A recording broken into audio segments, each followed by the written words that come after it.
कहीं वही तो नहीं? मैंने फोन नहीं उठाया तो दूसरे नंबर से कर रही है।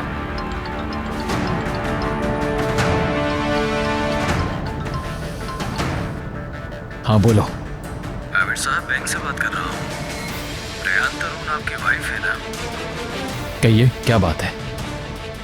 कुछ देर पहले उन्होंने बैंक से बड़ा अमाउंट कैश करवाया है। आपको बताना जरूरी था। क्या आप मुझे अमाउंट बता सकते हैं?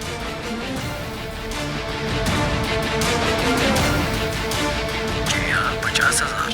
आबिद साहब, ये ट्रांजैक्शन आपकी नॉलेज में है? जी मालूम है मुझे। बहरहाल शुक्रिया कंफर्म करने का।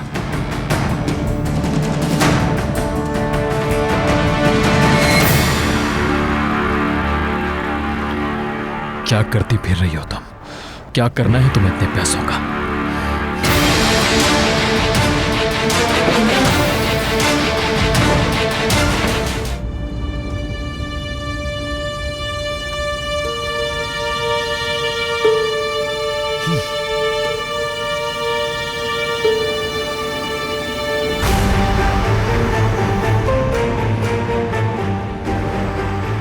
आखिर कर क्या रही है वो सब फोन कॉल्स, इतनी बड़ी रकम, लेकिन क्यों?